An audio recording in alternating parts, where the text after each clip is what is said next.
چاہے تو امیروں کے بچوں کو دین کے لیے قبول کر لے، چاہے تو مزدوروں کو دین کی خدمت کے لیے قبول کر لے، چاہے تو بڑے بڑے دانشور اور عقل مندوں کو ٹھوکروں سے اڑا دے۔ میں ایک مثال دیتا ہوں، کبھی یہ نہ سوچنا کہ اللہ کا یہ قرآن ہمارا محتاج ہے، کبھی یہ نہ سوچنا کہ معاذ اللہ ہمارا محتاج ہے۔ راجن پور سے سفر کر کے آپ کا بھائی انیس الرحمان راجن پوری یہ مسئلہ اور یہ عرض کرنے آیا ہے کہ بھائی اللہ بھی بے نیاز ہے، کسی کا محتاج نہیں، اللہ کا قرآن بھی بے نیاز ہے، کسی کا محتاج نہیں۔ وہ چاہے جس سے دین کا کام لے لے، اس سے کوئی نہیں پوچھ سکتا۔ آئے چلتے ہیں مکہ المکرمہ کی گلیوں میں، بولے بولے ذرا سبحان اللہ۔ آئے چلتے ہیں، نوکنڈی کو چھوڑو، نوکنڈی سے ابھی آپ اپنے ذہن کو خالی کرو، یہ نوکنڈی کی گلیاں، یہ بازار، ان کو ذہن سے خالی کرو، نکالو ان کو، اور میں آپ کو بھی لے چلتا ہوں مکہ المکرمہ کی گلیوں میں۔ جو جانا چاہتے ہیں تو وہ بولے، جنہوں نے نہیں جانا تو نہ بولے۔ میں آپ کو لے کر چلا ہوں کہاں؟ مکہ اور مدینے میں۔ آپ نے چلنا ہے مکہ اور مدینہ، آپ یہاں لاکھوں روپے کا ویزا اور ٹکٹ لگا کے جاتے ہیں۔ آج تصورات کی دنیا میں راجن پوری آپ کو بغیر ویزے کے، بغیر ٹکٹ کے مکہ کی گلیوں میں لے جاتا ہے۔ توجہ کریں، مکہ المکرمہ کی گلی ہے، اور اسی گلی میں جناب من ایک آدمی رہتا ہے۔ یہ کون ہے؟ اسے سردار مکہ کہتے ہیں۔ یہ کون ہے؟ اسے سردار قریش کہتے ہیں۔ یہ کون ہے؟ اسے نبی کا چچا کہتے ہیں۔ یہ کون ہے؟ یہ جناب عتبہ عتیبہ کا باپ ہے۔ یہ کون ہے؟ یہ ام جمیل کا شوہر ہے۔ یہ کون ہے؟ میرے نبی کو پہلا پتھر مارنے والا ظالم ہے۔ یہ مکے کی گلیوں میں رہنے والا کون ہے؟ یہ قرآن کا دشمن ہے۔ یہ مکے کی ایک گلی میں رہنے والا کون ہے؟ یہ میرے نبی کا بڑا دشمن ہے۔ یہ مکے کی گلیوں میں رہنے والا کون ہے؟ یہ جناب ابو لہب ہے۔ چہرہ بھی حسین ہے، جائیداد بڑی ہے، سرداری بڑی ہے، زمین بڑی ہے، تجارت بڑی ہے، دولت بڑی ہے، لیکن اس نے قرآن کو ٹھکرایا، اس نے قرآن کا انکار کیا، اس نے نبی کو چھوڑا، نبی کی ختم نبوت کا منکر بنا۔ جناب اسے دنیا لعنت کرتی ہے۔ میں لے چلوں مکے کی دوسری گلی میں، بولے یہاں کیا ہو رہا ہے؟ آپ حضرات کو پیسے تقسیم کرنے آ گئے ماشاء اللہ۔ ہاں جی، آپ کام دیکھ رہے ہیں کہ جیسے یہ مولانا ہاشم صاحب کو پیسے دینے لگے، ان بیچاروں کو کچھ نہیں ملے گا۔ کیسے حضرت آپ نوکنڈی والے اگر اتنا سخی ہوتے نا تو یہ کم از کم زکوٰۃ کا مستحق حافظ شبیر صاحب کاٹن کا جوڑا تو پہن دیتے۔ اب میرا جوڑا بھی دیکھو، اس مسکین کا جوڑا بھی دیکھو۔ بہرحال آپ حضرات نہ گھبرائیں، مولوی حضرات ایسے عاجزی سے رہتے ہیں، اور عاجزی اللہ کو بڑی پسند ہے۔ بولو نا، اللہ کو عاجزی پسند ہے۔ بھائی آپ ادھر ادھر توجہ نہ کریں، آپ میری طرف توجہ رکھیں۔ عرض کر رہا تھا، مکے کی ایک گلی میں قرآن کا دشمن، قرآن کا منکر رہتا ہے، سردار ہے، دولت ہے، بڑا مالدار ہے، بڑا خوبصورت ہے، لیکن مکے کی دوسری گلی میں گیا، وہاں میں نے دیکھا نوکنڈی کے روشن ضمیروں، یہ کون ہے؟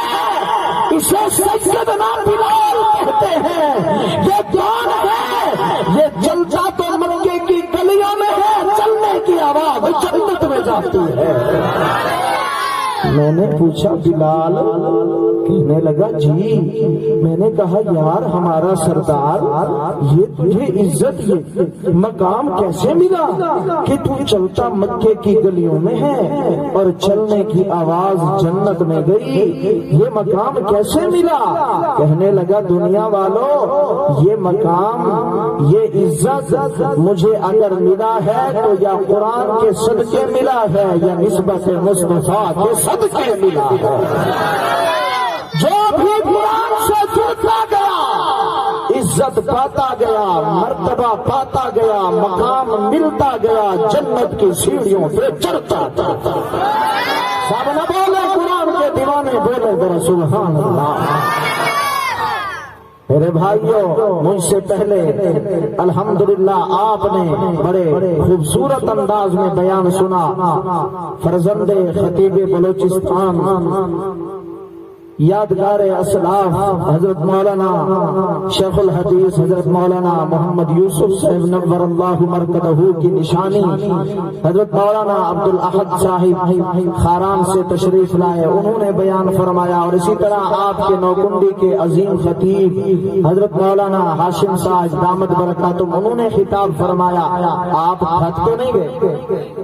جی نہیں، کچھ لوگ کہتے تھک گئے ہیں، کچھ لوگ کہتے ہیں نہیں تھکے۔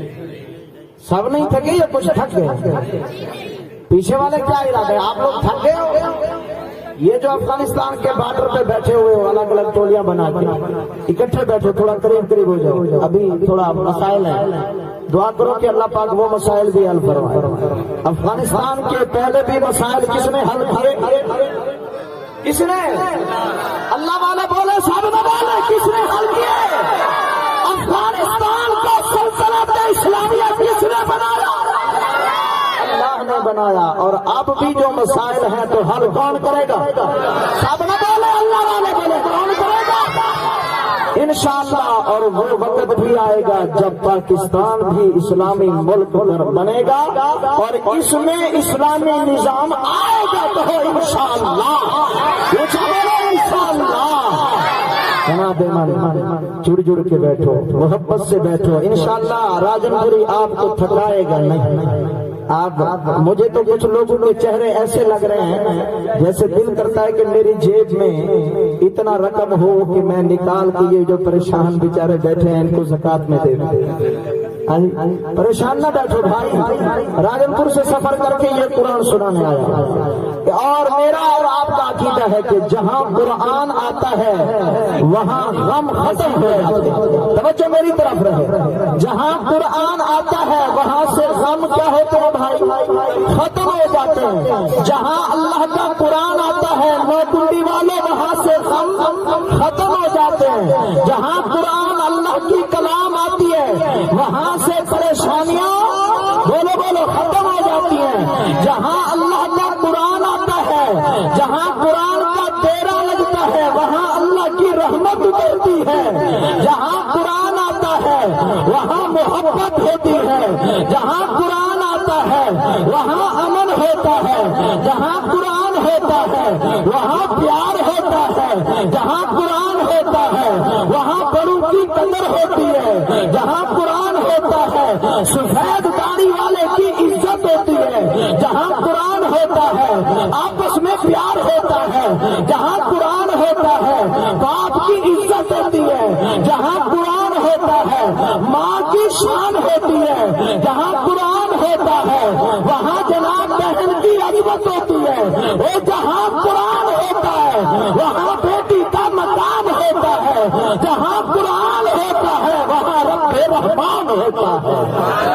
میرا نہیں بڑا اونچا بول سبحان اللہ۔ قرآن سے مزہ آئے گا نوکنڈی والوں، قرآن سے ٹھنڈے ہو جاؤ گے، قرآن سے اپنے دل کو نرم کرو گے، قرآن سن کے مزہ آئے گا نا۔ جن کو قرآن سے مزہ آئے گا وہ ذرا سبحان اللہ۔ فرمایا بسم اللہ الرحمن الرحیم،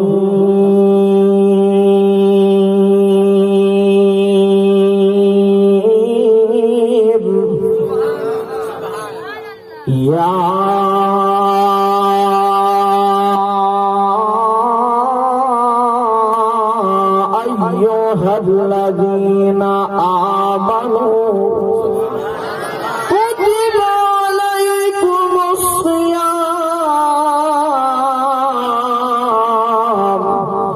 كما كتب على الذين من قبلكم لعلكم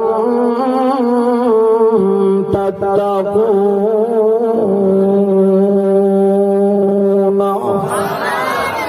اللہ رب العالمین نے قرآن مجید کے اندر مومن بندوں کو اپنے پاس بلایا، ایمان والوں کو اپنے پاس بلایا۔ کتنے خوش نصیب ہیں وہ لوگ جو اللہ کے بلانے پہ آ جاتے ہیں۔ اللہ بلائے تو خوش نصیب اللہ کے دروازے پہ آتے ہیں۔ ہاں مسلمانوں، مجھے اگر وزیر اعظم بلائے میں بڑا ناز کرتا ہوں، بڑا فخر کرتا ہوں۔ آپ کو اگر کوئی سردار بلائے، آپ کو اگر کوئی MP بلائے، آپ کو اگر کوئی بڑا عہدے والا بلائے، آپ کو اگر کوئی صدر بلائے، آپ بڑے خوش ہو جاتے ہیں۔ لیکن اسی قرآن کے اندر اللہ رب العالمین نے ایمان والوں کو بلایا، مجھے بھی بلایا، اللہ نے تجھے بھی بلایا، اللہ نے عالم کو بھی بلایا، اللہ نے جاہل کو بھی بلایا، اللہ نے شہریوں کو بھی بلایا، اللہ نے دیہاتیوں کو بھی بلایا۔ ساری کائنات کو اللہ بلا رہا ہے۔ نوپنڈی کے روشن ضمیروں، اگر بڑا کوئی بلائے تو چھوٹے چل کے جاتے ہیں، اگر بڑے کے بلانے پہ چھوٹا نہ جائے۔ لوگ کہتے ہیں یہ بڑا بے وقوف ہے، اسے بڑا بلاتا ہے یہ جاتا نہیں، اسے والد بلاتا ہے یہ جاتا نہیں، اسے استاد بلاتے ہیں یہ جاتا نہیں۔ جناب مل، اگر کوئی دنیا کا بڑا تمہیں بلائے تو تم دوڑ دوڑ کے جاتے ہو۔ نوکنڈی کے روشن ضمیروں، مومن بندہ وہ ہوتا ہے جسے اللہ بلائے اور وہ بھی دوڑ دوڑ کے اللہ کے پاس آ جاتا ہے۔ آؤ مومنوں، آؤ نوکنڈی کے روشن ضمیروں، ساری کائنات کے لوگوں، تمہیں اللہ بلا رہا ہے۔ میں نے پوچھا اللہ، ساری کائنات متوجہ ہو گئی ہے، اللہ میرے یہ بھائی، میرے جوان، میرے بزرگ اللہ تیرے سامنے ہاتھ جوڑ کے بیٹھے ہوئے ہیں۔ اللہ تو حکومت فرما، ہم ماننے کے لیے بیٹھے ہوئے ہیں۔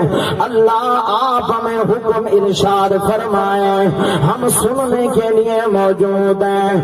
اللہ کا قرآن جواب دے رہا ہے۔ اللہ فرماتے ہیں او دنیا کے ناد کے لوگوں، اللہ فرماتے ہیں میں تمہیں اس لیے بلا رہا ہوں کہ تم روزہ رکھنے والے بن جاؤ۔ تم صبح سے شام تک کھانا پینا چھوڑ دو، تم صبح سے شام تک پانی پینا بھی چھوڑ دو، کھانا کھانا بھی چھوڑ دو۔ میں نے ہاتھ جوڑ کے اللہ سے عرض کیا، یا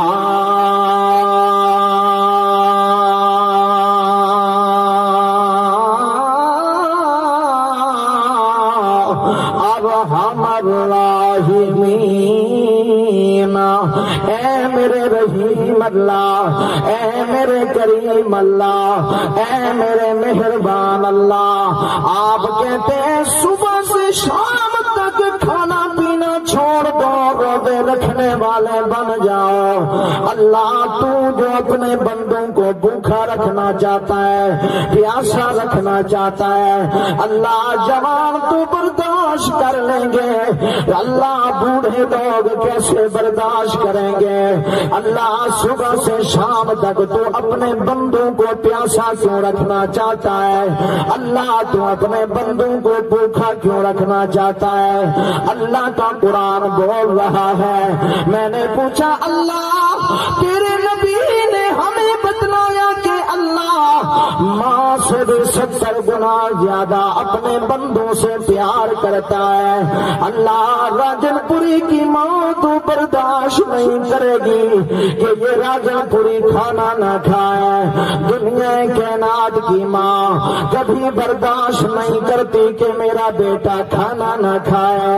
اگر بچہ کھانا نہیں کھا رہا ماں بھی پریشان ہو جاتی ہے، والد بھی پریشان ہو جاتا ہے۔ پتہ نہیں میرے بچے کو کیا ہوا، میرا بچہ کھانا کیوں نہیں کھا رہا، پتہ نہیں میرے بچے کو کیا تکلیف ہوئی ہے، میرا بچہ کھانا کیوں نہیں کھا رہا، دودھ کیوں نہیں پی رہا۔ نوکنڈی کے روشن ضمیروں، یہ جو تم کہتے ہو کہ ہم نے ماں کی قدر نہیں کرنی، لیکن تنہائی میں بیٹھ کے کبھی وہ زمانہ بھی یاد کیا کرو جب تم بالکل اتنے سے تھے، چھوٹے سے ہوتے تھے۔ ذرا ماں سے پوچھ کے دیکھنا، خدا کی قسم تم نے ایک دن دودھ نہیں پیا، یہ ماں بے قرار ہو جاتی ہے۔ تم نے ایک دن کھانا نہیں کھایا، یہ ماں تڑپ رہی ہوتی ہے۔ کسی نے کہا او بہن یہ لے کھانا تو کھا لے، کہتی ہے جب تک میرا بچہ نہیں کھائے گا میں ماں بھی کھانا نہیں کھاؤں گی۔ اور نوکنڈی کی روشن ضمیروں، ماں کی عظمت کو سمجھنا، ماں کے پیار کو سمجھنا۔ جب تم اتنے سے تھے جناب، سردیوں کی رات ہوتی تھی، اتنا سخت سردیاں ہوتی ہیں، اتنا جناب من دھند ہوتی ہیں، پھر یہ جناب رات کی 1-2 بج رہے ہیں، تم نے اپنی جگہ پہ پیشاب کر دیا، جگہ خراب ہو گئی ہے، جگہ ٹھنڈی ہو گئی ہے۔ پھر یہی ماں ہوتی ہے جو تمہیں اپنی جگہ پہ نرم جگہ پہ گرم جگہ پہ سلاتی ہے، خود جناب تیرے بدبودار پیشاب کی جگہ پہ سو جاتی ہے۔ پنجاب کے علاقے کے اندر ایک جگہ میں بیان کرنے کے لیے گیا، وہاں مجھے ایک گھر کے اندر لے گئے، بڑے مسکین فقیر تھے، کہنے لگے راجن پوری میرے بچے کے لیے دعا کر دے۔ میں نے پوچھا کیا ہوا، کہتے حالات بھی برے ہیں، جیب میں 1 روپیہ بھی موجود نہیں ہے، بچے کو بخار نہیں اتر رہا، ہر جگہ سے دوائیاں لے لے کے تھک گئے ہیں، بچے کو شفا نہیں مل رہی، بچے کا بخار ختم نہیں ہو رہا۔ کہنے لگا اس کا شوہر، عورت کا شوہر کہنے لگا، بچے کا والد کہنے لگا مولانا ایک دن ایسا بھی ہمارے اوپر گزر چکا ہے، میں شام کو گھر لوٹا، میری بیوی نے کہا وہ میرے گھر والے محنت مزدوری کر کے کچھ پیسے لایا ہے، کہتا ہے ہاں میں 500 روپیہ لے آیا ہوں۔ پھر وہ گھر والی وہ بچے کی ماں کہنے لگی چلو جلدی چلو میرے بچے کی دوائی لینی ہے۔ میں نے کہا پہلے کھانا تو لے آؤں، ان 500 روپے میں سے تھوڑا سا سالن روٹی لے آؤں۔ ماں تڑپ کے کہنے لگی نوکنڈی کے روشن ضمیروں، ماں تڑپ کے کہنے لگی او میرا گھر والا، او بچے کا باپ، مجھے بھوکا اور پیاسا رہنا تو برداشت ہے، لیکن بچے کی تکلیف دیکھنا مجھے برداشت نہیں ہے۔ تمہیں کیا پتا، تمہیں کیا پتا، تم نے ماں باپ کا دل دکھانا شروع کر دیا۔ اگر والد نے کہا بیٹا یہ کام نہیں کرنا، تو نے کہا ابے میرے کو تو کچھ پتا نہیں ہے، میں بڑا تعلیم یافتہ ہوں، میں بڑا پڑھا لکھا ہوں، ابا تو میرا جاہل ہے، تو نے ابے کو دھکا دے دیا۔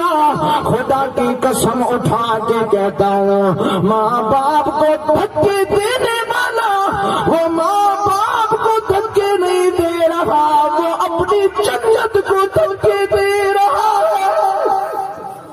کسے؟ ماں باپ کو جس نے دھکا دیا، ماں باپ کو جس نے دور کیا، اس نے ماں باپ کو دور نہیں کیا، اس نے اپنی جنت کو دور کیا ہے، جنت کو دور کیا۔ توجہ فرماؤ، عرض کر رہا ہوں اے ماں باپ کی قدر سمجھنے والے بن جاؤ۔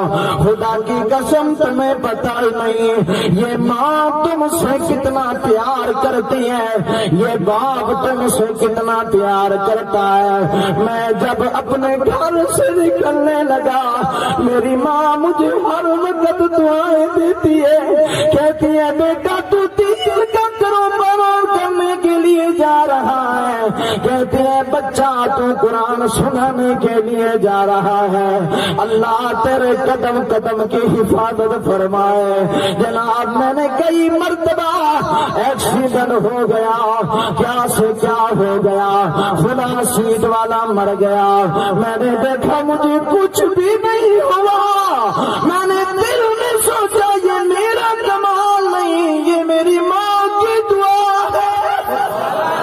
جناب من وہ دیکھنا ماں کی دعا، تو کہتا ہے مولانا راجن پوری میرے لیے دعا کر، تو کہتا ہے راجن پوری آئے گا دعا کراؤں گا، حافظ شبیر صاحب میرے لیے دعا کرنا، مولانا عبداللہ میرے لیے دعا کرنا، مولانا ہاشم نیک آدمی ہو میرے لیے دعا کرنا۔ تم علماء کے پاس دعائیں کرانے کے لیے آتے ہو، لیکن رب کعبہ کی قسم پتہ نہیں میری دعا قبول ہو یا نہ ہو۔ جناب من خدا کی قسم جب ماں باپ تیرے لیے دعا کریں گے تو سات آسمانوں کو چیرتے ہوئے یہ ماں باپ کی دعا پہنچ جاتی ہے۔ وہ دیکھنا اللہ کا ایک نبی ہے جسے حضرت موسیٰ کلیم کہتے ہیں، وہ جا رہے ہیں، اوپر سے آواز آئی او میرے موسیٰ نبی جی اللہ، فرمایا ذرا قدم سنبھل سنبھل کے اٹھانا، اللہ مجھ سے کون سی خطا ہو گئی، اللہ آپ جو مجھے وارننگ دے رہے ہیں کون سی میں غلطی کر بیٹھا۔ اللہ نے فرمایا میرا نبی موسیٰ تو نے غلطی تو نہیں کی ہے، لیکن وہ دیکھنا تیرے گھر کے اندر تیری ماں تجھ سے جدا ہو گئی ہے، پہلے جب تو گھر سے نکلتا تھا یہی تیری ماں ہاتھ اٹھا کے کہتی تھی اللہ میرے موسیٰ کی حفاظت فرما، اللہ میرے موسیٰ کی پکڑ نہ فرمانا۔ اب وہ دعائیں دینے والی ماں قبر کی مہمان بن گئی ہے، اب ذرا اپنے قدموں پہ چل کے آنا ہے، سنبھل سنبھل کے آنا۔ ماں باپ تجھ سے محبت کرتے ہیں، او جوان ماں تجھ سے محبت کرتی ہے، او جوان تجھ سے تیرا باپ بھی محبت کرتا ہے۔ خدا کی قسم ساری کائنات تیری مخالف بن جائے لیکن یہ ماں اور یہ باپ پھر بھی تجھے سینے سے لگائیں گے۔ جناب ساری دنیا تجھے برا کہے گی، یہ ماں باپ تجھے سینے سے لگائیں گے، کیونکہ دنیا کے اندر ایک ہی ہستی ہے جو سب سے زیادہ محبت کرتی ہے، وہ ماں اپنے بچے کے ساتھ محبت کرتی ہے۔ میں عرض کر رہا تھا میرا اللہ جب ماں اپنے بچے کی بیماری برداشت نہیں کرتی، جب ماں اپنے بچے کی بھوک برداشت نہیں کرتی، جب ماں اپنے بچے کی پیاس برداشت نہیں کرتی، اللہ تو جو اپنے بندوں کو روزہ رکھنے کا حکم دیتا ہے، صبح سے شام تک پیاسا رکھتا ہے، صبح سے شام تک کھانے سے روکتا ہے، اللہ کیا تو 70 ماؤں سے بھی زیادہ محبت نہیں کرتا؟ اللہ فرماتے ہیں میں محبت تو زیادہ کرتا ہوں، دنیا کائنات کی ماں اتنا محبت نہیں کرتی جتنا میں اپنے بندے سے پیار کرتا ہوں، جتنا میں اپنے بندے سے محبت کرتا ہوں، جتنا میں اپنے بندے سے عشق کرتا ہوں۔ اللہ فرماتے ہیں یہ میرا بندہ مجھے بھول گیا، لیکن میں اللہ تو اسے نہیں بھلاتا، میں تو ہر وقت یاد کر رہا ہوں کہ میرا بندہ آ جا، آ جا میرے دروازے پہ، آ جا میرے در پہ جھک جا، میرے دروازے پہ جھکنا تیرا کام ہے، ساری کائنات سے عزت اونچی کرنا مجھے اللہ کا کام ہے۔ اللہ پھر روزہ کیوں رکھواتا ہے؟ اللہ فرماتے ہیں اس لیے روزہ رکھوا رہا ہوں۔ اللہ کیوں رکھوا رہا ہے؟ فرمایا لعلکم تتقون، تاکہ میرا بندہ روزہ رکھ کے مجھے اللہ سے ڈرنے والا بن جائے۔ روزے کا پہلا مقصد، آپ روزہ رکھتے ہیں یا نہیں رکھتے ہیں نا؟ روزہ رکھتے ہیں تو آپ کبھی سوچتے نہیں؟ پڑھا لکھا مجمع ہے، آپ سوچیں کبھی کہ اللہ نے ہمیں روزے کیوں دیے؟ کوئی اللہ کا مقصد ہے؟ کیا مقصد ہے اللہ کا؟ کہ بھوکا رکھتا ہے، پیاسا رکھتا ہے، ادھر سے کہتا ہے ماں سے زیادہ پیار بھی کرتا ہوں، ماں تو ہمیں بھوکا نہیں رکھتی، یہ اللہ ہمیں بھوکا کیوں رکھنا چاہتا ہے؟ اللہ نے فرمایا اس لیے لعلکم تتقون، تاکہ تمہارے دل کے اندر میرا ڈر پیدا ہو جائے، تمہارے دل کے اندر میرا خوف پیدا ہو جائے۔ تمہارے دل کے اندر اللہ وہ کیسے پیدا ہوگا؟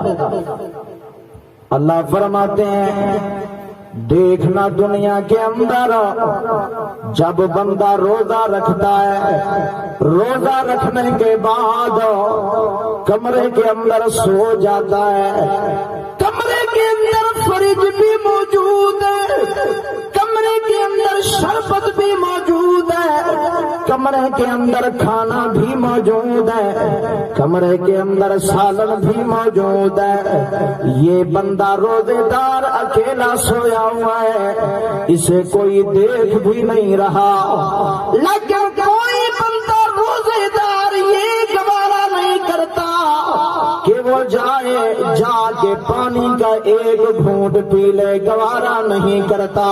میں نے پوچھا یار کمرے کے اندر اکیلا سویا ہوا ہے، تیری ماں بھی تجھے نہیں دیکھ رہی، تیرا ابو بھی تجھے نہیں دیکھ رہا، تیرے رشتے دار بھی تجھے نہیں دیکھ رہے، تجھے بھوک بھی لگی ہوئی ہے، پیاس بھی لگی ہوئی ہے، جانا ذرا پانی پی لے، کوئی نہیں دیکھ رہا۔ آواز آتی ہے او دنیا کے نات والا، روزہ رکھنے والا جواب دیتا ہے مجھے کوئی نہیں دیکھ رہا، مجھے اللہ تو دیکھ رہا ہے۔ نوکنڈی والوں آپ کو اللہ دیکھ رہا ہے؟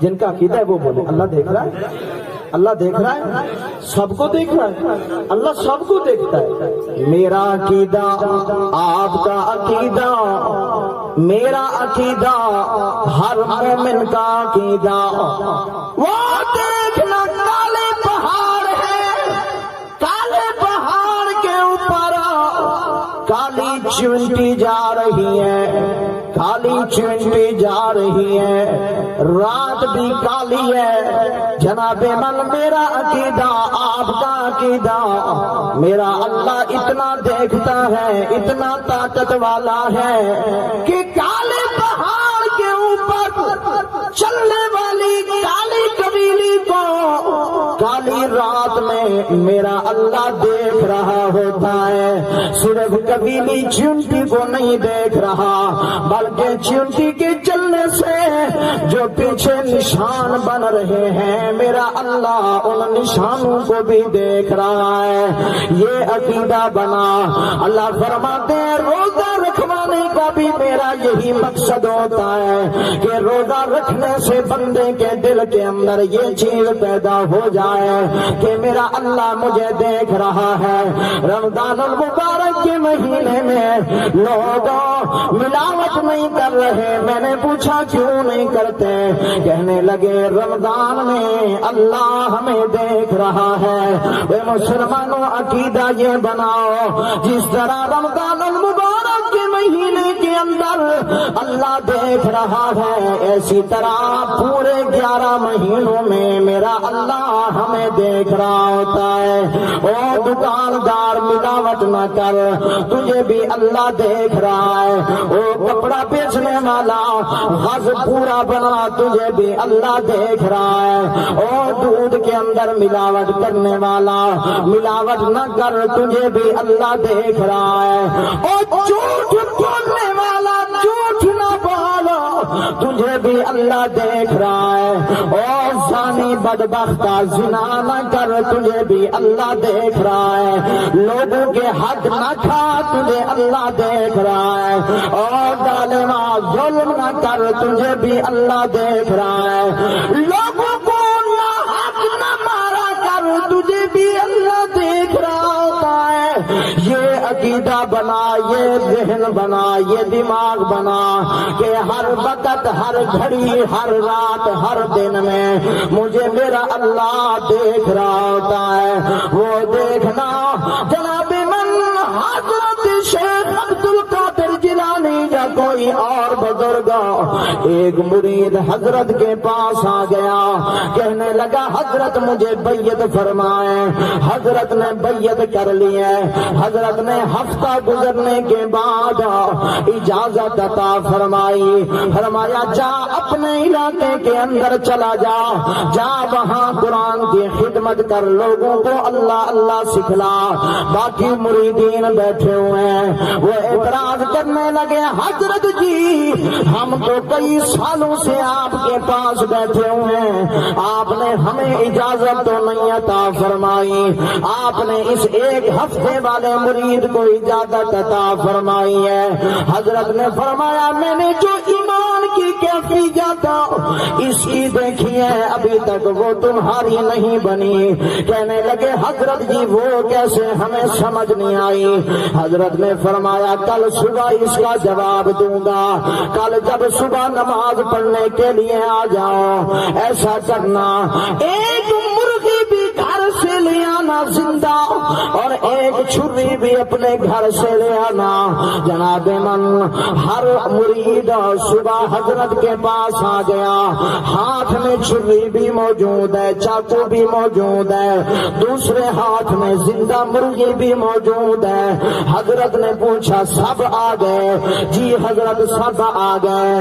حضرت نے فرمایا اب سب میرے مرید چلے جاؤ، جاؤ اپنی اپنی مرغی کو ایسی جگہ پہ زندہ، ایسی جگہ پہ دفن کر کے آؤ جہاں پہ تجھے کوئی نہ دیکھ رہا ہو، کوئی تمہیں دیکھ نہ رہا ہو۔ اب سب مرید چلے گئے، کوئی جنگلوں کی طرف جا رہا ہے، کوئی پہاڑوں کی طرف جا رہا ہے، کوئی میدانوں کی طرف جا رہا ہے، کوئی سمندر کی طرف جا رہا ہے، کوئی غاروں کی طرف جا رہا ہے۔ چلتے چلتے ہر بندہ پہنچا، شام ہوئی، ہر بندہ اپنی اپنی مرغی ذبح کر کے لے آیا۔ ادھر سے حضرت نے پوچھا تو نے اپنی مرغی کہاں ذبح کی ہے؟ کہتا ہے حضرت میں پہاڑ کی چوٹی پہ چلا گیا، میں نے دیکھا دائیں بائیں مجھے کوئی نہیں دیکھ رہا، میں نے وہاں ذبح کی ہے۔ دوسرے سے پوچھا تو نے کہاں مرغی ذبح کی ہے؟ کہتا ہے حضرت میں غار کے اندر چلا گیا، بالکل اندھیرا تھا، مجھے کوئی نہیں دیکھ رہا تھا، میں نے وہاں ذبح کی ہے۔ تیسرے سے پوچھا تو نے کہاں ذبح کی ہے؟ کہتا ہے حضرت چلتے چلتے میں جنگل میں گیا، وہاں پہ میں مرغی ذبح کر کے آیا۔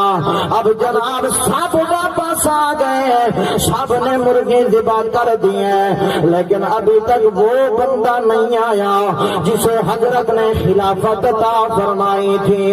اب شام ہوئی، وہ بھی واپس آ گیا، ہاتھ میں مرغی بھی زندہ موجود ہے، چھری بھی ہاتھ میں موجود ہے، چاقو بھی ہاتھ میں موجود ہے۔ حضرت نے پوچھا بھائی سب نے اپنی نے اپنی مرغی ذبح کر دی ہے، تو نے اپنی مرغی ذبح کیوں نہیں کی؟ کہنے لگا حضرت جی آپ نے حکم ارشاد فرمایا تھا کہ مرغی ایسی جگہ پہ دفن، ایسی جگہ پہ ذبح کرنا جہاں تمہیں کوئی نہ دیکھ رہا ہو۔ حضرت میں جنگلوں کے اندر چلا گیا، میں نے دائیں بائیں دیکھا، مجھے کوئی نہیں دیکھ رہا، آگے پیچھے دیکھا، مجھے کوئی نہیں دیکھ رہا، میں نے اوپر دیکھا تو میرا اللہ مجھے دیکھ رہا تھا۔ حضرت میں چلا گیا پہاڑوں کی چوٹیوں پر، میں نے دیکھا مجھے کوئی نہیں دیکھ رہا، اوپر دیکھا تو میرا اللہ مجھے دیکھ رہا ہے۔ حضرت میں غار میں چلا گیا، اندھیرا تھا، میں نے دیکھا مجھے کوئی نہیں دیکھ رہا، پھر اوپر دیکھا تو مجھے اللہ دیکھ رہا تھا۔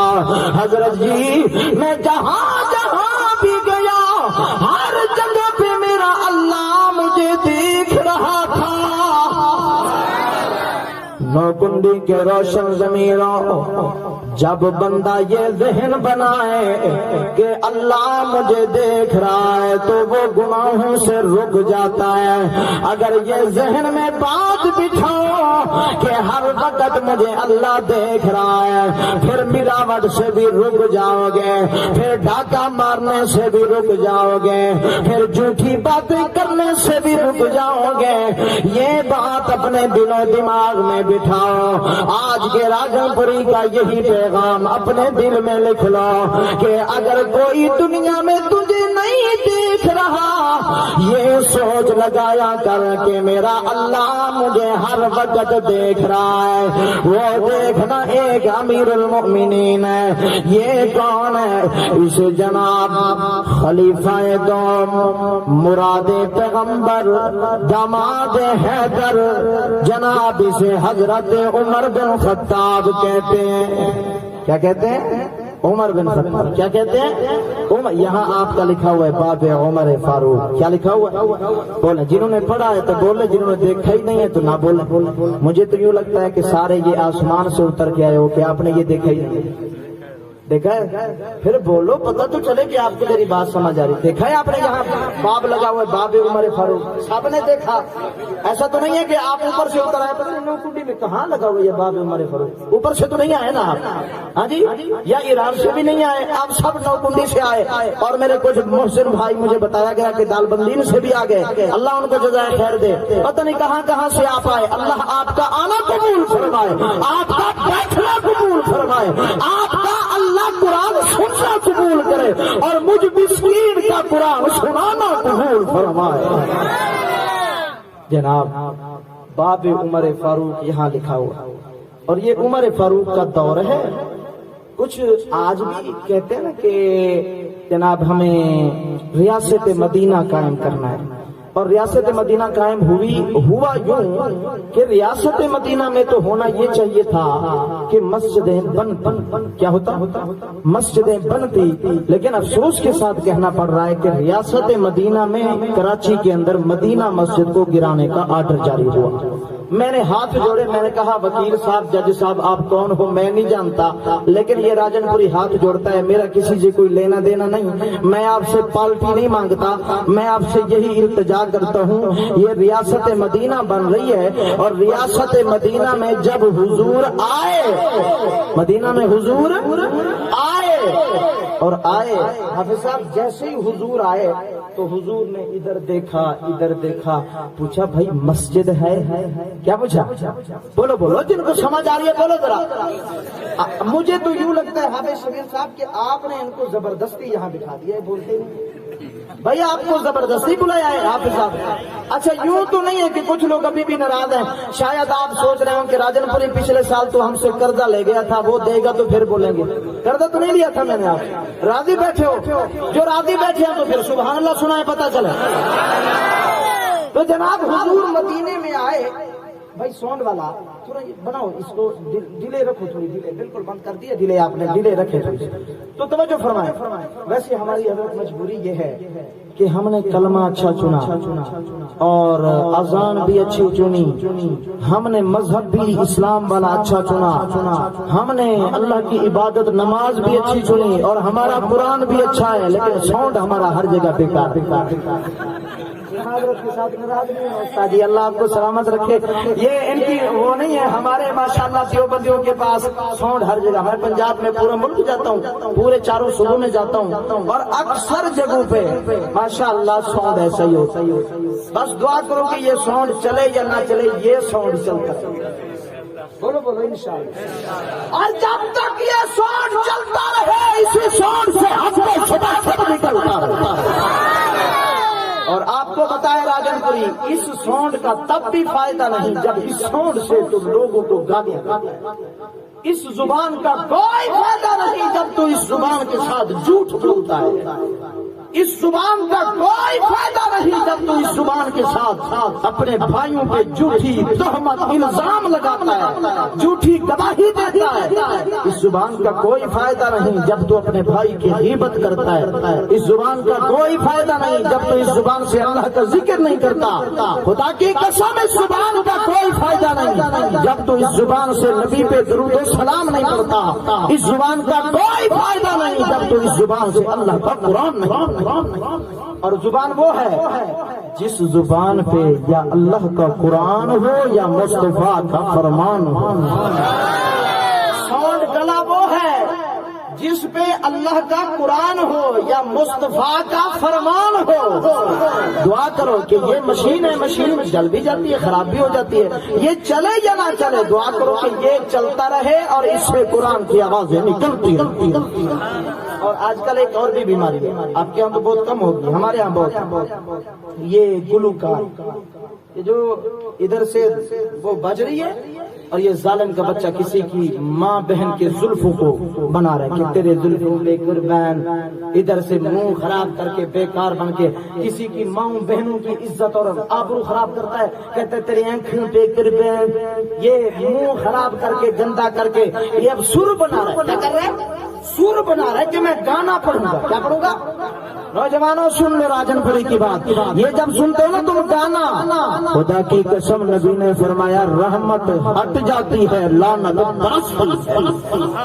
گانے والی جگہ پہ خدا کی لعنت ہوتی ہے، بولو گانے والی جگہ پہ کیا ہوتی ہے؟ بولو بولو گانے والی جگہ پہ کیا ہوتی ہے؟ خدا کی لعنت۔ اور جہاں قرآن ہوتا ہے وہاں خدا کی رحمت ہوتی ہے، جہاں قرآن ہوتا ہے نوکنڈی والے وہاں خدا کی رحمت ہوتی ہے۔ یہ موبائلوں کے اندر نا یہ ایک بیماری آ گئی ہے، یہ ماشاءاللہ اب رات ہوئی، والد صاحب سمجھ رہے ہیں بیٹا میرا ماشاءاللہ وہ نماز پڑھ کے عشاء کی سو رہا ہے، اور بیٹا کیا کر رہا ہے، اوپر سے وہ رضائی پہن لی، اندر سے موبائل چلا رہا ہے۔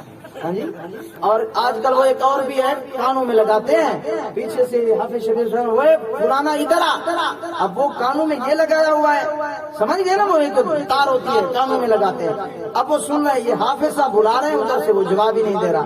ہاں جی، یہ بھی ایک بیماری، اب جناب یہ سب سمجھ رہے سو گیا، یہ ادھر سے چلا رہا ہے، اور اس کے اندر کیا کر رہا ہے، کبھی وہ گلوکار کا گانا، کبھی وہ تماشائی کے تماشائے، اور جناب کبھی موبائلوں کے اندر کئی قسم کے گندی خرافات۔ خدا کی قسم ان موبائلوں پہ بھی قیامت کے دن حساب ہوگا، ان موبائلوں نے بھی تمہیں پکڑوانا ہے، موبائلوں نے بھی تمہیں قیامت کے دن جواب دلوانا ہے۔ اس لیے اپنے موبائلوں کے اندر اللہ کا قرآن بھرواؤ یا مصطفیٰ کا فرمان بھروا لو۔ سفر میں جا رہے ہو، اب دل کر رہا ہے کہ کچھ سنیں تو فوراً تقریر چلاؤ، فوراً قرآن کی تلاوت چلاؤ۔ اب اکیلے بیٹھے ہوئے ہیں، بور ہو رہے ہیں، دل کرے تو الحرمین لکھو اور مدینہ منورہ کی لائیو تراویاں دیکھا کرو، قرآن سنا کرو، اس مکے کی اس مدینے کی۔ جناب اب مکے مدینے کی بات آ گئی تو اگر حافظ شبیر صاحب نے مجھے وہ ایک شعر کی فرمائش کی ہے، اگر وہ میں نے شعر نہیں پڑھانا تو کل انہوں نے مجھے جیسے میں خالی آیا تھا خالی واپس انہوں نے پھر جو ہے نا وہ ناراض ہو جانا ہے، انہوں نے کہنا کہ راجن پوری میری تو فرمائش پوری کی نہیں ہے، لہذا جا کچھ نہیں ہے کرایہ ملایا چلا جا۔ تو ان کی اب فرمائش پوری کر رہا ہوں کہ مکے اور مدینے کی بات آ گئی تو میرے والد محترم دامت برکاتہم العالیہ یہاں تشریف لائے تھے آپ کے نوکنڈی میں، تو انہوں نے بلوچی زبان میں ایک شعر پڑھا تھا، اگر آپ کا ذوق ہے تو وہ سناؤں۔ مدینے کی شان میں اللہ والا کیا کہہ رہا ہے؟ کہتا ہے شفانی روشانی او سائی عرض کھٹو مکنغانی شفانی، یہ آپ کی بلوچی اور اس کے ساتھ ملتی ہے، کچھ سمجھ بھی آ رہا ہے؟ تو جن کو سمجھ آ رہا ہے تو وہ ذرا بولے سبحان اللہ۔ ویسے میں نے ابھی یہ آپ کی بلوچی بھی سیکھنا شروع کر دی ہے، ابھی یہ دو رہ گئی ہیں میرے سے، کچھ میں نے فارسی بھی پڑھی ہوئی ہے، عربی تو الحمدللہ عالم دین عربی بھی آتی ہے اور اردو بھی آتی ہے، اپنی سرائکی بھی آتی ہے، سندھی بھی آتی ہے، دو رہ گئی ہیں۔ ایک تو وہ جو ماشاءاللہ جیسے ڈبہ ہوتا ہے نا، ڈبے کے اندر ڈالو ایک پتھر، اس کو یوں کھڑکاؤ، وہ بڑ بڑ بڑ بڑ بڑ سے وہ مجھے نہیں آتی، باقی اس کے علاوہ دو تین بولیاں اور آتی ہیں۔ تو یہ آپ کی پشتو کے اندر بلوچی کے اندر بلوچی اور فارسی ملتے جلتے تھوڑا سا فرق ہے کہ ہماری بلوچی اور آپ کی بلوچی اور، لیکن انشاءاللہ مزہ آئے گا۔ اللہ والے نے مدینے کی محبت میں لکھا، کہتا ہے اللہ دن کو بھی میری یہی تمنا، رات کو بھی میری یہی تمنا، اللہ والا تیری کون سی تمنا ہے؟ کہتا ہے اللہ مجھے اس وقت تک موت نہ دینا جب تک تیرا گھر بیت اللہ نہ دیکھ لوں، اللہ مجھے اس وقت تک موت نہ دینا جب تک محبوب کا گنبد خضرا نہ دیکھوں۔ پھر ہر وقت رو رو کے کیا کہہ رہا ہے؟ کہتا ہے شفانی روشانی او سائی عرض کھٹو مکنغانی، مولا مارا مدینہ پیداری عید کی گڈ میں چھمانی شفانی روشانی او سائی عرض کھٹو مکنغانی۔ میں نے پوچھا اللہ والا مدینے کیا کرنے جائے گا، اتنا پیسے بھر کے جائے گا؟ راجن پوری کو جواب دیتا ہے، کہتا ہے مدینہ ماں بہاری او مدینہ ماں بہاری او خوشبو دے جو دھاری مارا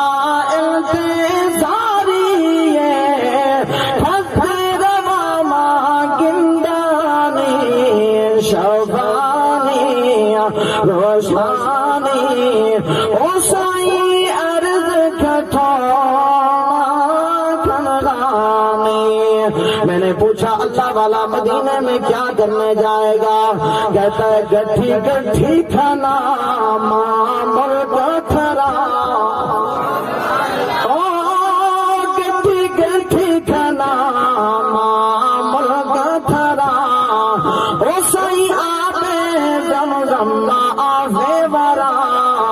میرا شما اوز میرا پالو محبوبانی شفانی روشانی او سائی عرض کھٹو مکنغانی، مولا مارا مدینہ پیداری عید بھی گڈ میں چھمانی شفانی روشانی او سائی عرض کھٹو مکنغانی۔ اللہ میری التجا بھی قبول فرما، میرے ان بزرگوں بھائیوں کی التجا بھی قبول فرما، اس وقت تک ہمیں موت نہ دینا جب تک تیرے نبی کا گنبد خضرا ان آنکھوں سے نہ دیکھ لیں۔ توجہ فرماؤ مسلمانوں، عرض کر رہا تھا میرے محبوب امام الانبیاء مدینے کے اندر تشریف لے آئے۔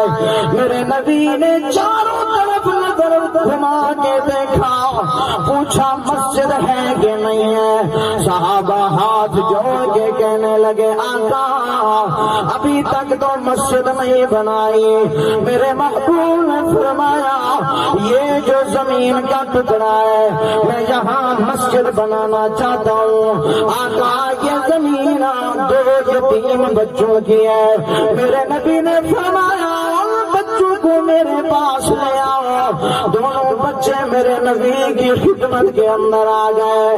میرے نبی نے پوچھا او بچوں میں یہاں مسجد بنانا چاہتا ہوں۔ بچے محبوب کے سامنے ہاتھ جوڑ کے عرض کرنے لگے آقا یہ زمین کیا چیز ہے؟ ہماری جان بھی آپ کے قدموں پہ قربان ہے۔ حضور یہ زمین بھی آپ کی، ہم بھی آپ کے، آپ مسجد بنائیں۔ جناب من میرے محبوب نے فرمایا او یتیم بچوں میں نے دنیا کو بتلانا ہے کہ یتیموں کا حق کھانا نہیں، یتیموں کو حق دلانا ہے۔ اگر میں آج یتیموں کی زمین پہ قبضہ کر کے میں مسجد بنا دوں تو قیامت کی صبح تک یتیموں کو حق کون دلائے گا؟ آج لوگ یتیموں کو دیکھ کے نفرت کرتے ہیں۔ یاد رکھو سچے نبی کا فرمان ہے۔ میرے محبوب نے فرمایا او بندہ جب سامنے یتیم بچہ آ جائے تو اپنے بچے کو اٹھا کے پیار نہ کرنا۔ جب سامنے یتیم بچی آ جائے تو اپنی بچی سے پیار نہ کرنا۔ جب سامنے یتیم بچے آ جائے تم اپنے بچوں کو چیز نہ دینا، ٹافیاں نہ دینا، چیزیں نہ کھلانا۔ آقا کیوں نہ کھلائیں؟ فرمایا میرا رب اتنا بے نیاز ہے جس اللہ نے ان بچوں کو یتیم بنایا وہی اللہ بے نیاز ہے تمہارے بچوں کو بھی یتیم بنا سکتا ہے۔ یتیم کے سر پہ ہاتھ رکھنا ہے، یتیم کا حق نہیں کھانا۔ میرے نبی نے فرمایا جو آدمی یتیم کا حق کھا کے آئے گا قیامت کے دن میں محمد اس کی گریبان پکڑ کے اللہ کی بارگاہ میں لاؤں گا اور میں کہوں گا میرے پروردگارا میں محمد بھی یتیم تھا، یہ بچہ بھی یتیم ہے اور اس یتیم بچے کی زمین، اس یتیم بچے کی جائیداد تھوڑا آدمی نے کھائی ہے۔ اللہ میں محمد آپ سے التجا کرتا ہوں تب تک میں محمد جنت کے اندر نہیں جاؤں گا جب تک یتیم کا حق کھانے والا جہنم کے اندر نہیں جائے گا۔ یتیم کو دیکھ کے نفرت نہ کیا کر، پیار کیا کر، محبت کیا کر۔ میرے نبی نے فرمایا او یتیم بچوں تم اپنی زمین کی قیمت بتاؤ۔ کہنے لگے آقا اتنے درہم دینار بنتے ہیں۔ میرے محبوب نے وہی اعلان فرمایا او میرے صحابہ کون ہے تم میں سے جو مسجد نبوی کی زمین لے کر مجھے دے؟ ادھر سے کونے سے ایک یار کھڑا ہوا، یہ کون ہے؟ اسے دنیا شرم و حیا کا پہ کر عثمان ذوالنورین کہتی ہے۔ یہ عثمان کھڑا ہو گیا کہتا ہے آقا جتنی بھی رقم بنتی ہے میں دینے کے لیے تیار ہوں۔ میرے نبی نے فرمایا او میرا یار عثمان آج تو مدینے کی گلی کے اندر مجھے مسجد نبوی کی زمین لے کر دے رہا ہے، کل قیامت کے دن میں تمہیں جنت کے اندر محل لے کر دوں گا۔ مسجدیں بنانے والوں تمہیں پتہ نہیں ہے یہ مسجد جو بناتا ہے حضور نے فرمایا من بنا للہ مسجدا بنى اللہ لہ بیتا فی الجنہ، فرمایا جو دنیا کے اندر اللہ کا گھر بناتا ہے اللہ اس کا محل جنت میں بناتا ہے۔ اور یہ نہیں ہے کہ شاید آپ نے کچی چھوٹی موٹی مسجد بنائی اور اللہ آپ کو وہاں چھوٹا موٹا محل دے گا، نہیں نہیں، یہ کنجوسی ہمارے پاس ہوتی ہے چھوٹی سی. یہ مسجد کے لیے مولوی صاحب نے کہا بھائی یہ چھت ڈلوانی ہے مسجد کے لیے تو ساتھی تعاون کرو. ورنہ ابھی مہنگائی ہے, ہاں جی گھر میں برائی نہیں ہو رہی, لہذا ابھی نہیں ہے, جاؤ آپ. ہاں جی آپ کے پاس تو ایسا نہیں ہے, ہمارے علاقے میں یوں ہے.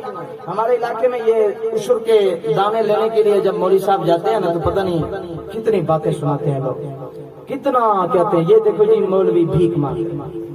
خدا کی قسم میں اکثر اپنے ساتھیوں کو علماء کو کہا کرتا ہوں, میں نے کہا تم ان لوگوں کے تانے برداشت کر لو, ان تانوں کے صدقے تمہیں جنت میں درجات بلند ملیں. حضرت جی ہمیں لوگ اتنا بھی کہتے ہیں کہتے دیکھو جی یہ پیٹی مولا ہے, پیٹی ملا جی, یہ بڑا پیٹی ملا, پیٹ لے کے آگے آپ یہ گندم لینے آ گئے. اس طرح نہ کہا کرو. خدا کی قسم یہ جو تمہارے گندم ہے یا یہ جو زکوٰۃ تم علماء کو دیتے ہو یا صدقہ علماء کو دیتے ہو, یہ تم علماء پہ احسان نہیں کر رہے, بلکہ اللہ نے اعلان کر دیا کہ لوگوں میں تمہیں رزق دوں گا, میں تمہیں گندم دوں گا, میں تمہیں مال دوں گا, جائیداد دوں گا. اللہ پھر فرمایا اپنا حصہ کھا لینا اور جو میرا حصہ ہے وہ ان مسجد مدرسوں میں جمع کرا دینا. اجی یہ جو مولوی صاحب اگر سوال کرتے ہیں نا تو یہ کوئی غلط بات نہیں ہے. میں نے دیکھا نبی مسجد نبوی کے ممبر پہ ہے اور پوچھا عثمان زمین لے کے دے گا, آقا جان بھی حاضر ہے, حکم فرمائے. کہنے لگے چلے زمین لیتے ہیں یتیم بچوں سے. حضور نے مدینے کے اندر پہلے اپنا گھر نہیں بنایا, پہلے مسجد نبوی بنائی ہے. کہ ریاست مدینہ تو ہے لیکن مدینہ مسجد کو گرا تو معذرت کے ساتھ ایسی ریاست مدینہ ہمیں نہیں چاہیے جس کے اندر مسجدوں کو گرایا جائے. ہمیں ایسی مسجد ریاست مدینہ چاہیے جس کے اندر مسجدوں کو بنایا جائے. بولے نا مسجدوں کو بنایا جائے, قرآن کو پڑھایا جائے, پابندیاں نہ لگائی جائیں. کیوں؟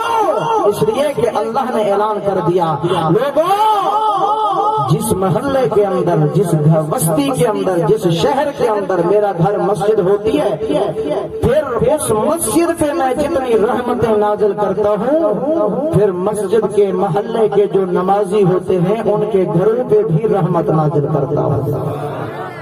عرض کر رہا تھا حضرت عمر امیر المؤمنین ریاست مدینہ 22 لاکھ مربع میل سے بھی زیادہ کا حکمران ہے, اور جناب یہ عمر رات کو گشت کر رہا ہے, جا رہا ہے مدینے کی گلی کے اندر. ادھر سے گھر کے اندر سے آواز آئی, ماں اپنی بچی کو کہہ رہی ہے بچی ذرا پانی کے اندر دودھ ملا, دودھ کے اندر پانی ملا. بچی کہنے لگی امی آپ کے علم میں نہیں ہے کہ عمر کا زمانہ ہے, اور عمر نے اعلان کر دیا جس نے دودھ کے اندر پانی ملایا اسے اتنے درے لگاؤں گا, اتنی سزا دوں گا, کیونکہ وہ ریاست مدینہ تھی. میرے عمر نے فرمایا او میرا غلام ذرا یہاں نشان لگا دے. جناب نشان لگ گیا. اب ماں کہہ رہی ہے بچی دودھ کے اندر پانی ملا. ماں کہتی ہے بچی دودھ کم ہے, دودھ کے اندر پانی ملا تاکہ دودھ مکمل ہو جائے, لینے والا آنے والا ہوگا. جناب من بچی نے کہا امی عمر کا زمانہ ہے. ماں نے کہا بیٹی عمر تو اپنے محل کے اندر سو رہا ہوگا, عمر تو آرام کر رہا ہوگا. جناب یہ بچی کہنے لگی امی عمر تو سو رہا ہوگا لیکن عمر کا اللہ تو جاگ رہا ہے. جناب بچی کہنے لگی امی اگر عمر نہیں دیکھ رہا عمر کا اللہ تو ہمیں دیکھ رہا ہے. یہ ذہن بنا کے ہر وقت تمہیں دیکھنے والا کون ہے. اب یہ بات سمجھ آ گئی کہ ہر وقت ہمیں کون دیکھ رہا ہے.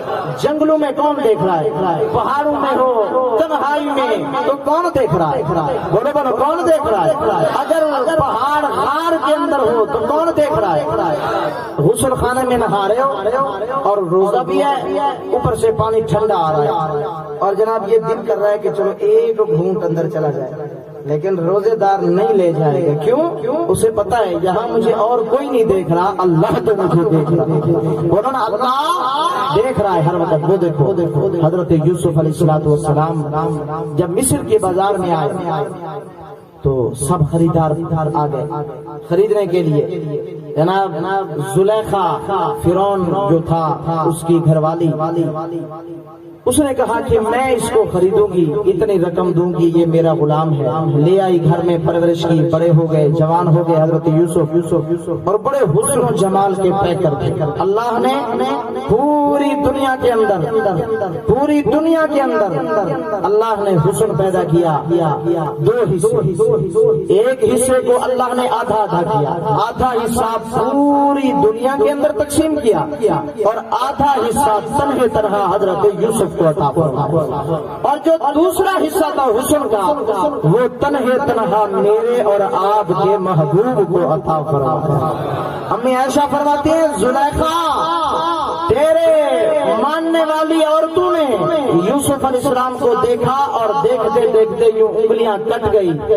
اگر وہ میرے محبوب آمنہ کے لال کو دیکھ لیتی تو انگلیاں نہ کٹتی, گردنیں بھی کٹ جاتی.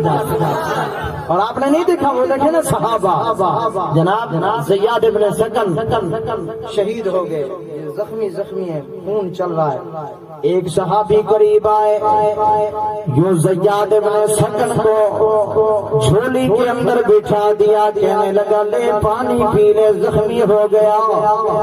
حضرت زیاد ابن سکن کہنے لگے مجھے پانی کی ضرورت نہیں, یار کس چیز کی ضرورت ہے؟ کہتا ہے جلدی جاؤ ذرا میرے محبوب کو میرے پاس بلاؤ یا مجھے لے کر چلے جاؤ. جناب یہ زیاد ابن سکن زخمی حالت میں لہو بہ رہا ہے, چلا گیا محبوب کے پاس. میرے محبوب نے اپنے یار کو زخمی حالت میں دیکھا, لٹا لیا, یوں اپنی گود بنا لی ہے, اور زیاد ابن سکن کی سر مبارک کو اپنی گود کے اندر رکھ لیا. حضرت زیاد آنکھ کھولتے ہیں, نبی کا چہرہ دیکھتے ہیں, پھر آنکھ بند کرتے ہیں, پھر کھولتے ہیں, پھر آنکھ بند کرتے ہیں. میرے نبی نے فرمایا او میرا یار زیاد کیا بات ہے, بار بار مجھے کیوں دیکھ رہا ہے؟ کہتا ہے آقا جسم کے اندر تلواریں لگ گئی, نیزے لگ گئے, تیر لگ گئے, درد بھی بڑا ہے, تکلیف بھی بڑی ہے, لیکن جب آپ کا چہرہ وضحا کا دیکھتا ہوں سب میرے درد ختم ہو جاتے ہیں.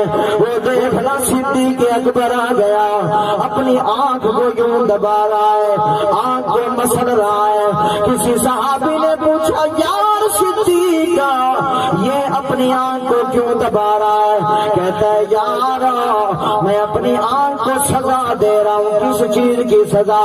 کہتا ہے میں نے اپنی آنکھ کو کہا کہ میں اپنے محبوب کا چہرہ دیکھتا رہوں گا, تم نے جھپکنا نہیں, کھلی رہنا ہے, ایسے میں وضحا کا چہرہ دیکھتا رہوں گا.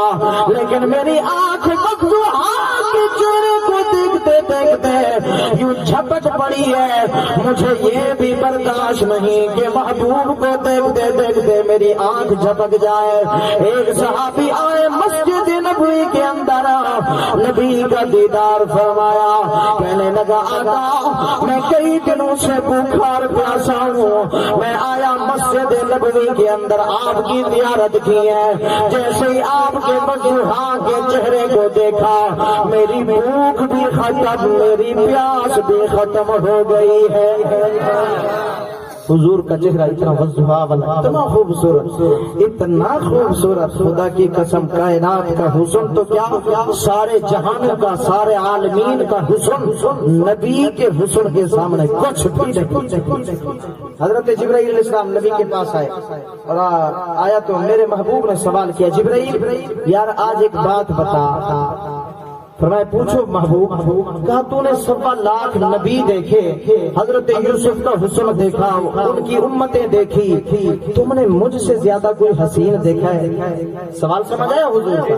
مجھ سے زیادہ کوئی خوبصورت بھی تم نے دیکھا ہے؟ اب حضرت جبرائیل نے کیا جواب دیا، محبوب نے کیسے پوچھا، کسی اللہ والے نے شعر کے انداز میں لکھا ہے. کیا ارادہ ہے، شعر سناؤں؟ ہاں آپ نے کرایہ پہ مشین منگوائی ہے، زور میرا لگ رہا ہے اور کہتے سناؤں، اور ماشاءاللہ کچھ قریب والوں کی تو آواز نکلتی ہے، کہتے سناؤ زور سے، پیچھے والے کہتے سناؤ سناؤ، ان کی تو آواز ہی نہیں نکل رہی، کہو ماشاءاللہ. چلے بہرحال حضور نے جبرائیل سے پوچھا، جبرائیل جی آقا، فرمایا میرے جیسا خوبصورت تو نے دیکھا؟ اب یہ لاکھوں روپے کا شعر، میں جب پنجاب میں یہ شعر پڑھتا ہوں نا تو مجھے بار بار پرچی لکھتے ہیں، راجن پوری یہ شعر دوبارہ سنا، دوبارہ سنا، دوبارہ سنا. سندھ کے اندر ایک جلسے میں 5 مرتبہ مجھے یہ شعر پڑھنا پڑ گیا. اب میں دیکھتا ہوں کہ نوکنڈی والے محبوب کا حسن سن کے کتنا خوش ہوتا ہے، کتنا وجد میں آتا ہے. جناب من میرے محبوب نے عرض کی ہے، ایک دن جبریل سے یوں عرض کی شاہ تم نے دیکھے ہیں جہاں، بتلاؤ تو کیسے ہیں ہم. ایک دن جبریل سے یوں عرض کی شاہ تم نے دیکھے ہیں جہاں، بتلاؤ تو کیسے ہیں ہم. جبریل نے یوں عرض کی، اے شاہ دین، اے محترم، ہم نے دیکھے ہیں جہاں، مگر آپ سا نہیں، رب کی قسم. کہتا ہے محبوب ہم نے بڑے جہان دیکھے لیکن آپ جیسا حسین اپنی آنکھ سے نہیں دیکھا. پھر کیوں نہ کہتا جاؤں حسینہ جمیلہ کا منہ موڑ دیتا، محمد بنا رب قلم توڑ دیتا. محبوب اتنے حسن والے، حضرت یوسف کے حسن پہ زلیخا عاشق ہو گئی. اب اس نے کہا کہ میں اس کے ساتھ معاذ اللہ، استغفر اللہ ثم نعوذ باللہ، کہ میں اسے بلاؤں گی اور اپنی خواہش پوری کراؤں گی. ایک نوکرانی کو کہا کہ جاؤ ذرا یوسف کو میرے پاس بلاؤ. حضرت یوسف آ گئے اور جیسے ہی کمرے میں آئے تو نوکرانی کو کہا جاؤ اور 7 دروازے میرے محل کے بند کر دو تاکہ اندر کوئی نہ آ سکے. اب یہ بالکل سج سنور کے کھڑی ہوئی، ادھر سے حضرت یوسف بھی کھڑے ہیں. حضرت یوسف نے یوں آنکھ اٹھا کے نہیں دیکھا، آنکھ بھی اوپر نہیں اٹھا رہے. اور زلیخا کہتی ہے آئی تلک میرے پاس آ جا، آ جا میرا حسن و جمال تیرے لیے حاضر ہے. گندی نیت کے ساتھ زلیخا اللہ کے نبی حضرت یوسف کو بلا رہی ہے، لیکن اللہ کا نبی کیا کہہ رہا ہے، قال معاذ اللہ، میں اللہ کی پناہ میں آتا ہوں، میں یہ کام نہیں کر سکتا. زلیخا کہنے لگی یوسف تجھے کس سے ڈر لگ رہا ہے؟ وہ دیکھنا میرا پت ہے، میں نے اس کے اوپر بھی کپڑا ڈال دیا، میرے محل کے 7 دروازے بھی بند ہیں، اندر کوئی نہیں آ سکتا. حضرت یوسف نے کہا کیا کہنا چاہتی ہے؟ کہتی ہے یوسف آ جا میرے پاس، ہمیں کوئی نہیں دیکھ رہا. حضرت یوسف نے کہا او زلیخا، بادشاہ کی گھر والی، میں سمجھتا ہوں تمہیں کوئی نہیں دیکھ رہا مگر اللہ ہمیں دیکھ رہا ہے۔ اللہ ہر وقت ہر جگہ نبیوں کو بھی دیکھتا ہے، امتیوں کو بھی دیکھتا ہے۔ عقیدہ یہ بنا کہ ہر وقت ہمیں اللہ دیکھ رہا ہے۔ وہ دیکھ جناب من حضرت ابراہیم بن ادہم سوئے ہوئے ہیں اپنے محل کے اندر، محل کی چھت کے اوپر ایک آدمی دوڑ رہا ہے، بھاگ رہا ہے۔ حضرت ابراہیم بن ادہم جناب نیند کھل گئی، اپنے وزیر کو بلایا، جا ذرا دیکھ میری چھت کے اوپر کون ہے، بھاگ رہا ہے، دوڑ لگا رہا ہے۔ یہ وزیر اوپر جا کے کیا دیکھتا ہے، ایک چرواہا بادشاہ کے محل کے اوپر بھاگ رہا ہے، دوڑ رہا ہے۔ جناب من پکڑ کے نیچے لے آئے، کہنے لگے او چرواہا بادشاہ کے محل کے اوپر کیوں چڑھ گیا؟ کہنے لگا میرا اونٹ گم ہو گیا، میں اپنے اونٹ کو تلاش کرنے کے لیے گیا۔ بادشاہ ابراہیم بن ادہم نے کہا او بے وقوف پاگلا، اونٹ کبھی بادشاہ کے محل کے اوپر تو نہیں آتے، اونٹ بادشاہ کے محل کی چھت کے اوپر کیسے چڑھ جائیں گے؟ جا جنگلوں میں تلاش کر، بادشاہ کے محل کے اوپر تو تجھے اونٹ نہیں ملیں گے۔ جناب وہ درویش آدمی، وہ چرواہا کہنے لگا ابراہیم بن ادہم اگر مجھے بادشاہ کے محل کی چھت کے اوپر اونٹ نہیں مل سکتے تو پھر تمہیں نرم و نازک بستر کے اوپر بھی خدا نہیں مل سکتا۔ حضرت ابراہیم بن ادہم کے دل پہ چوٹ لگ گئی، کہنے لگا او میرے وزیروں، اس چرواہے نے بڑی بات کر دی ہے، واقعی میں اپنے رب کو بھلا کے اس بستر کے اوپر آرام کر رہا ہوں، میں نے اپنے رب کو بھلا دیا ہے، لہذا اب میں بادشاہت چھوڑ رہا ہوں، اب میں سب چیزیں چھوڑ رہا ہوں، میں جاؤں گا اپنے اللہ کو تلاش کرنے کے لیے، جنگلوں میں نکل جاؤں گا۔ جناب من اپنا تاج بھی اتارا، اپنا شاہی لباس بھی اتارا، اپنی تخت اپنی بادشاہت وزیروں کے حوالے کی، جنگل کے اندر چلا گیا۔ کچھ عرصہ گزرا، وزیر مل کے کہنے لگے یار چلو ہمارا بادشاہ ابراہیم بن ادہم جنگل کے اندر ہے، چلے ذرا اس کی زیارت کر کے آتے ہیں، دیکھ کے آتے ہیں کس حالت کے اندر ہے۔ جب یہ جناب آئے تو کیا دیکھتے ہیں، حضرت ابراہیم بن ادہم جنگل کے اندر بیٹھ کے اللہ کا ذکر کر رہا ہے۔ کیا کہہ رہا ہے؟ کہتا ہے حسبی ربی جل اللہ ما فی قلبی غیر اللہ نور نبوت صلی اللہ لا الہ الا اللہ لا الہ الا اللہ۔ سب نہ پڑھیں، سب نہ پڑھنا، سب نہ پڑھنا، صرف وہ پڑھنا جو چاہتے ہیں اللہ ہمیں مرتے وقت بھی یہ کلمہ نصیب فرما۔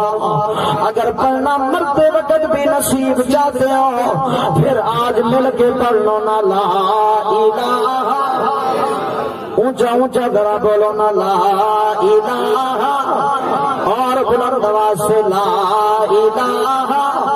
اللہ بھی اونچا، اس کا نام بھی اونچا، جتنا اللہ اونچا اتنی آواز اونچی کر اونچا بولنا لا الہ الا اللہ لا الہ الا اللہ لا الہ الا اللہ لا الہ۔ اللہ جو پڑھ رہے ہیں مرتے وقت بھی ان کو کلمہ نصیب کرنا، اور جو نہیں پڑھ رہا تو گھر جا کے سوچنا مجھے اللہ نے اپنا نام کیوں نہیں لینے دیا، کوئی گناہ ہو جائے تو میرا اللہ اپنا ذکر نہیں کرنے دیتا، جب اللہ ناراض ہو جاتا ہے تو اپنا نام بھی نہیں لینے دیتا۔ جناب جب باپ ناراض ہو جائے بچہ کہتا ہے ابو، تو باپ غصے سے کہتا ہے چل مجھے ابو بھی نہ بلا، میں تیرا ابو نہیں ہوں۔ جب اللہ ناراض ہوتا ہے تو بندے کو اپنا نام نصیب نہیں کرتا، اس لیے بد نصیب نہ بننا، سب اچھے نصیب والے بن جاؤ، اللہ کا ذکر کر لو، اونچا بولو نا لا الہ الا اللہ، لا الہ الا اللہ، لا الہ الا اللہ، لا الہ الا اللہ، اول آخر ہے اللہ، کون مکان ہے اللہ، حامی و ناصر ہے اللہ، لا الہ الا اللہ، لا الہ الا اللہ۔ اے لفظ و شیطان دونوں نے مل کر ہائے کیا ہے مجھ کو تباہ، اب تو رہے بس قدم آخر ورد زباں پہ میرے الہ، لا الہ الا اللہ، لا الہ الا اللہ، لا الہ الا اللہ، حسبی ربی جل اللہ، ما فی قلبی غیر اللہ، نور نبوت صلی اللہ، لا الہ الا اللہ، لا الہ الا اللہ، محمد رسول اللہ۔ راضی بیٹھے ہو؟ سب راضی بیٹھے؟ اب آئیں اللہ کے سامنے ذرا مانگنے کے لیے، کون کون تیار ہے اللہ سے دعا مانگنے کے لیے؟ میرے اللہ کے سامنے کون روئے گا؟ میرے اللہ سے کون اپنی التجائیں مانگے گا؟ بھائی، میرے بزرگ ہاتھ جوڑ کے کہتا ہوں، دینے والا کون ہے؟ جن کو اللہ دیتا ہے تو ذرا بولو، میرا کلیجہ بھی ٹھنڈا ہو جائے، بولو نا، دینے والا کون ہے؟ پورے نوکنڈی میں جو لوگ سوئے ہوئے ہیں ان کو بتلا دو کہ رحمتیں دینے والا کون ہے؟ قرآن نصیب کرنے والا کون ہے؟ میرے بھائی، سب خزانے میرے اللہ کے پاس ہیں، بھائی سب خزانے میرے اللہ کے پاس ہیں۔ میرا اللہ جھولیاں بھر دیتا ہے، میرا اللہ رکھ دیتا ہے۔ اے یار، وہ میرا بھائی، میرا بزرگ، خدا کی قسم رب سے مانگ کے دیکھ، پھر تو محتاج رہے گا ہی بھی نہیں۔ اگر در در پہ مانگتا رہا نا، پھر تو ہر جگہ محتاج رہے گا۔ آجا ذرا اللہ کے سامنے گڑ گڑا، کوئی کسی کو نہ دیکھے، کوئی نہ دیکھے، ہر بندہ ذرا اپنے پیچھے چلا جا۔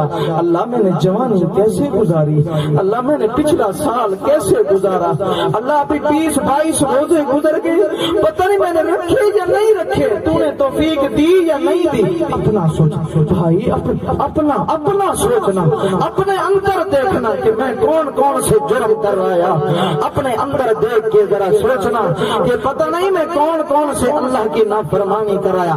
کوئی کسی کو نہ دیکھے، اگر رومال ہے تو اوپر ڈالو، اللہ کے سامنے پھیل جاؤ، اللہ سے پکارو، اللہ کو پکارو، اللہ سنے گا، میرا اللہ سنے گا، میرا اللہ سنے گا، نوکنڈی والا اللہ سنے گا، خدا کی قسم۔ اب ذرا جھولیاں پھیلا دے، آجا میرے اللہ کے سامنے، دو زانو ہو جاؤ، سر نیچے ہو جائیں، سر نیچے ہو جائیں، اور جناب اپنی نظریں بھی نیچی ہو جائیں، ہاتھ اونچے ہو جائیں، ہاتھ اونچے ہو جائیں، اور درود پاک پڑھنا شروع